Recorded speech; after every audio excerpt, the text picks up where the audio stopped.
Dalam kondisi yang seperti itu, maka Islam menjadi pembangkit nasionalisme dari pribumi pada saat itu. Karena banyaknya negara Islam yang dijajah oleh Barat, ya, maka muncul berbagai gerakan-gerakan tentang pentingnya Islam menguasai kekuasaan. Dan ini kan tadi Eropa tadi tuh sangat besar sekali tuh, gerakannya sangat besar sekali, sehingga membuat beberapa negara-negara Islam itu tumbang, termasuk di Turki Utsmani yang menjadi daulah Islamiyahnya di dunia pada saat itu, ya, itu pun tumbang nantinya. Di Arab Saudi pun juga, di Mesir pun juga. Maka apa? Karena banyaknya penjajah ini, sehingga muncullah beberapa gerakan-gerakan yang mungkin berasal dari gerakan kecil, disebarkan secara masif, ya, dengan pemahaman-pemahaman. Apa pemahamannya? Intinya tentang menyadarkan kembali tentang pentingnya Islam menguasai kekuasaan. Pentingnya Islam menguasai politik. Itu kata kasarnya, ya. Karena sekarang nih, udah jangan campur-campur politik dalam Islam. Itu sebenarnya adalah sebuah kalimat toksik, ya, yang membuat kita tuh, udahlah kita nggak usah mikir-mikir politik gitu, kan. Padahal disitulah, kalau kita tidak mikir politik berarti kita sedang dijajah. Nah, gitu. Ini penting nih, ya. Karena nanti kalau seandainya kita tidak ada gerakan-gerakan yang muncul ini, maka kita akan selamanya dijajah. Nah, makanya dengan munculnya gerakan-gerakan yang menyadarkan tentang pentingnya orang umat Islam itu menguasai kekuasaan, menguasai politik, berada di ranah politik, maka muncullah orang-orang, tokoh-tokoh yang siap untuk menggerakkan potensi-potensi umat Islam di berbagai penjuru dunia. Nah, yang terkenal itu adalah gerakan pan-Islamisme yang digagas oleh Jamaluddin Al-Afghani. Ia menyatakan bahwasanya dalam rangka untuk menguasai penjajah, ya, untuk mengusir penjajah itu, kita harus bersatu. Umat Islam itu harus bersatu, ya, dalam rangka untuk membebaskan diri dari cengkeraman imperialisme bangsa Barat. Nah, maka itu disebarkan, ya, maka beberapa orang itu sudah mulai sadar dan melakukan sebuah gerakan-gerakan yang soft ataupun yang hard, ya. Itu zaman Jamaluddin Al-Afghani, dan ini dia lakukan di tahun 1800-an, ya, di abad 19. Nah, lakukan juga di Mesir, ada namanya Ikhwanul Muslimin di tahun 1928, ya, didirikan mereka ini oleh namanya Hasan al-Banna. Ya, mereka mendirikannya di Mesir, dan awalnya mereka gerakan ini dia menyebarkan Islam secara kayak pendidikan, ya, pendidikan, menyebarkan paham-paham seperti itu. Mereka mengajarkan Islam itu pentingnya seperti apa, murni Islam itu seperti apa, dan nanti barulah mereka sudah mapan, sudah kuat orang Islamnya, barulah mereka menyadarkan tentang pentingnya perpolitikan. Nah, ya, dan nanti paham-paham ini pun berkembang pesat, sehingga banyak juga yang mulai sadar orang-orang Islam tentang pentingnya orang-orang Islam itu menguasai perpolitikan. Nah, jadi Islamlah yang memulai dengan gara-gara Islam ini dah membuat muncul lah nasionalisme orang-orang Muslim itu muncul gara-gara paham-paham yang menyebutkan bahwasanya Islam harus paham dengan perpolitikan. Nah, bagaimana dengan di Indonesia? Ya, di Indonesia Islam yang memulai pembangkit gerakan nasionalisme itu. Ya, karena apa? Ini penting disampaikan. Karena apa? Karena beredar bahwasanya sebuah statement yang mengatakan bahwasanya orang tuh cenderung nasionalisme itu, orang-orang Nusantara itu karena gerakan-gerakan nasional yang ada pada saat itu, bukan gerakan-gerakan Islam yang membuat mereka tuh sadar dengan pentingnya nasionalisme, tapi gerakan-gerakan nasional seperti misalnya Partai Nasionalis Indonesia yang didirikan sama Soekarno. Nah, jadi terjadi kecenderungan bahwasanya gerakan nasionalis itu dipelopori oleh Partai Nasional Indonesia atau Partai Nasionalis Indonesia yang didirikan oleh Soekarno. Padahal di tahun 1916 Sentral Sarekat Dagang Islam pada Kongres pertama di Bandung telah menuntut pemerintahan sendiri.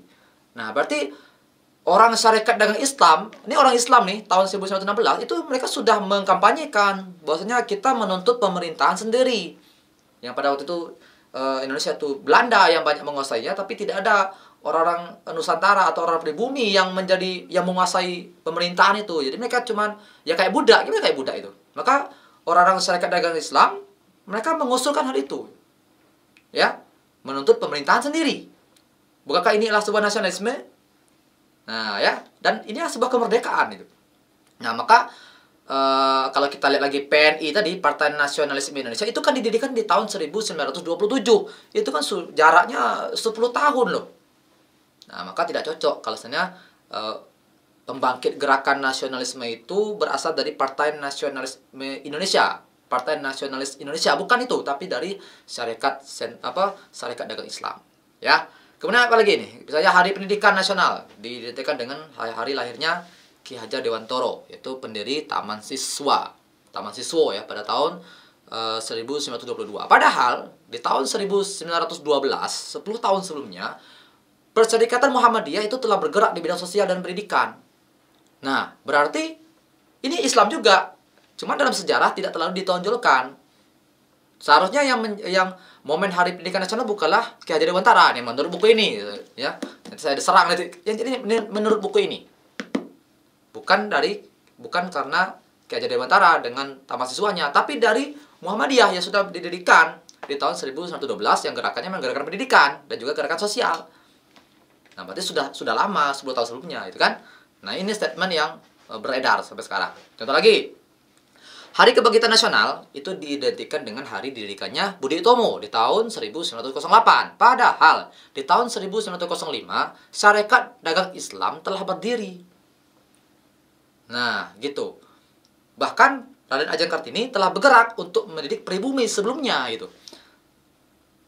Bukankah inilah sebuah gerakan nasionalisme, gitu? Bukankah itu gerakan kebangkitan nasional? Kenapa mesti Budi Utomo di tahun 1908? Padahal Syarikat Dagang Islam itu orang-orang di dalamnya itu mereka bergerak untuk mengumpulkan bagaimana orang-orang nasionalisme itu bisa bagaimana orang-orang Islam itu bisa muncul rasa nasionalismenya. Contoh aja tuh Raden Ajeng Kartini yang dia mengajar, ya, meskipun dia adalah orang-orang yang mungkin dapat kesempatan untuk belajar dengan orang Belanda, tapi dia mengajarkan orang-orang pribumi yang pada waktu itu kesulitan mendapatkan akses dalam pendidikan. Dan ini sebuah gerakan nasionalisme, sebuah gerakan kebangkitan nasional, gitu. Nah, sementara Budi Utomo, kalau kita buka buku-bukunya, Budi Utomo hanya diperuntukkan bagi mereka orang-orang yang Jawa, gitu. Hanya untuk orang-orang Jawa, dan non-Jawa mau bergabung sama Budi Utomo itu tidak diizinkan itu. Apakah itu pantas dijadikan Budi Utomo sebagai organisasi yang menjadi simbol dari gerakan kebangkitan nasional, gitu? Toh ketika Budi Utomo itu eksis, orang-orang dari suku lain nggak boleh ikut, hanya Jawa saja, gitu. Dan karena memang Budi Utomo mereka menyebarkan prinsip Jawanisme, gitu. Kalau kita lah Indonesia Raya, maka Budi Utomo Jawa Raya yang mereka sebarkan itu. Nah, dan juga orang-orang di Budi Utomo itu di dalamnya itu bukanlah semua orang yang boleh itu. Hanya orang-orang dari kalangan anak-anak bupati, ya, orang-orang pejabat lah, gitu. Nah, pejabat itu tentu ada hubungannya dengan kerajaan Inggris atau pemerintahannya, kerajaan Belanda atau pemerintahan Belanda, kan gubernurnya orang Belanda. Ya berarti kaki tangannya Belanda dalam tanda kutip, gitu. Dan ini saya menjelaskan buku ini, gitu. Saya katakan nih, saya menjelaskan isi buku ini, bukan pendapat pribadi saya. Oke ya? Baik, clear. Jadi itu yang sedang berkembang. Nah, maka akhirnya nanti perlahan-lahan muncullah kebangkitan nasional. Akhirnya muncul kebangkitan nasional dengan apa? Ya, jadi penyebabnya apa itu? Kenapa? Jadi nanti orang-orang Islam, ya, yang menjadi agama mayoritas pada saat itu, dan mereka itu dijajah, berarti kita ini, orang Islam ini kan dijajah nih pada waktu itu, ya. Nah, maka terbentuklah satu pemahaman yang sama, bahwasanya agama Islamlah yang menjadi simbol untuk kita tuh bersatu. Nah, jadi terbentuklah nasionalisme itu karena kesatuan agama, satu nasib, ya, satu nasib, karena semuanya itulah dijajah, itulah orang Islam. Maka ayo kita mulai dalam gerakan nasionalisme. Maka terbentuknya kesatuan agama itu, Islamlah sebagai agama mayoritas, itulah menjadi simbol dari gerakan nasionalisme. Yang kedua, Islam itu tidak hanya mengajarkan membangun jamaah, namun juga sebagai simbol perlawanan terhadap penjajah Barat. Dan saya katakan tadi sebelumnya, ketika penjajah datang yang menyerang itu siapa? Islam itu. Islam menyerang, pasukan-pasukan Islam, ya, raja-raja Islam menyerang itu. Karena kesatuan itu, kesatuan visi itu, maka itu kan bisa dijadikan sebuah alasan kita kenapa kita harus bersatu gitu. Karena kita tuh satu tujuan. Dan agama kita sama semuanya, agama Islam. Nah, seperti itu. Dan yang ketiga lah bahasa. Bahasa yang berkembang pada situ adalah bahasa Melayu. Dan orang-orang pribumi itu tidak semuanya boleh menggunakan bahasa Belanda. Nah, maka orang pribumi menggunakan bahasa apa? Bahasa Melayu. Bahasa Melayu berkembang dari mana? Dari pasar. Yang pasar itu siapa yang berkembang? Orang-orang Arab yang sering berdagang. Nah, sehingga apa? Bahasa Melayu menjadi bahasa persatuan pada saat itu. Jadi sudah jelas nih, agamanya adalah agama Islam, ya. Dan bahasanya bahasa Melayu. Itulah orang-orang yang nanti akan siap berjuang untuk melawan penjajah dan nanti mereka bersatu dalam bentuk nasionalisme. Nah, jadi memang agamanya agama Islam tapi gerakannya gerakan nasionalisme. Seperti itu, ya. Dan nanti apa? Muncullah berbagai organisasi-organisasi yang cukup pesat perkembangannya sehingga nanti mereka bersatu di berbagai daerah, mereka berkontribusi, ya, terus bergerak, nanti mereka berkontribusi di berbagai bidang. Yang pertama kali adalah misalnya Jamiatul Khair, itu berbagai ulama, ya, mereka bersatu nanti menjadikan sebuah kayak pendidikan yang sederhana barangkali tapi dampaknya begitu besar, ya. Nanti ada juga namanya Syarikat Dagang Islam, mereka menyatukan potensi-potensi umat Islam yang mereka berdagang itu dalam sebuah komunitas yang namanya Syarikat Dagang Islam. Mereka memanfaatkan komunitas itu untuk membangun sebuah peradaban-peradaban kecil di daerah-daerah itu kan.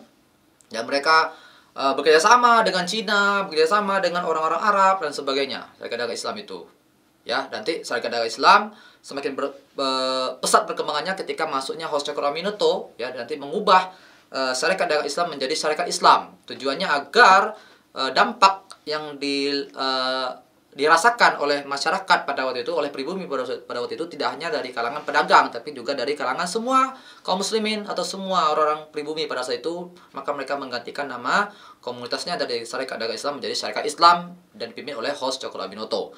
Ketika diubah nama menjadi Syarikat Islam, maka Syarikat Islam ini bergerak dengan begitu masif sekali, bahkan sampai jutaan anggotanya, gitu kan. Dan ini tentu memiliki kekuatan. Host Cokroaminoto pada waktu itu memiliki kekuatan. Bahkan disebut juga dia tuh sebagai Ratu Adil, gitu kan, atau sebagai Raja Jawa tanpa mahkota itu. Nah, beliau bukan seorang pemimpin, bukanlah sebagai presiden maksudnya, tapi orang-orang tuh patuh sama dia karena gerakan-gerakan yang dilakukan itu gerakan Syarikat Islam. Dan nanti dari Syarikat Islam itu nanti, ya, berkembang lagi, masuklah mereka ke ranah politik. Yang awalnya tadi dari ranah dagang, ya, masuk ke Syarikat Islam, jadi ranahnya agak umum. Berubah lagi nanti namanya menjadi Partai Syarikat Islam, ya.